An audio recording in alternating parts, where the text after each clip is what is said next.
Καλησπέρα, καλησπέρα, καλησπέρα για άλλη μια φορά εδώ, λίγο διαφορετικά, uncut, ό,τι είναι να πω θα το πω και ό,τι γίνει, πάμε Sky, Survivor και σε ένα spoiler, είδηση, νέο, πείτε το όπως θέλετε, ελπίζω να μην ισχύει.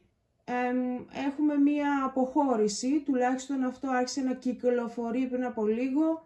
Ειλικρινά ελπίζω να μην ισχύει και αναφέρομαι στο James. Όλοι γνωρίζουμε την περιπέτεια που είχε ο πατέρας του. Δεν μίλησε γι' αυτό γιατί είναι πάρα πολύ προσωπικό. Καλά να είναι ο άνθρωπος.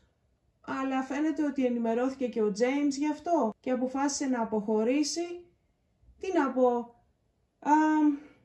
Ελπίζω να μην ισχύει. Να είναι δεν ξέρω. Αλλά τώρα με τέτοια θέματα παίζουμε. Και δεν αναφέρομαι στην αποχώρηση, αναφέρομαι στο θέμα του πατέρα του, επομένως δεν έχω λόγια.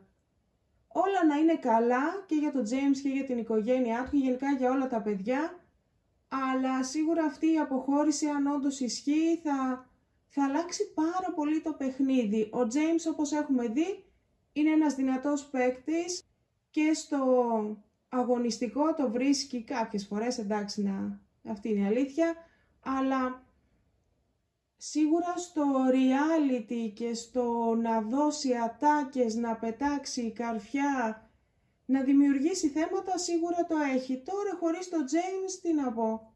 Καλά έκανε ο άνθρωπος, είναι προσωπική του απόφαση, αν όντως ισχύει.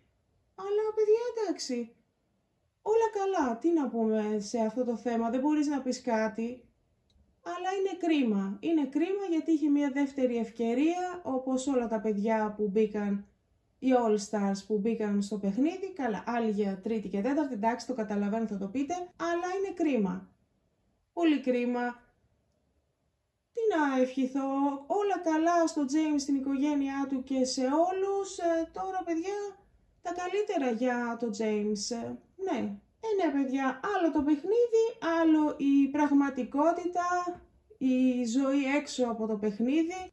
Όλα καλά και αυτός να είναι καλά.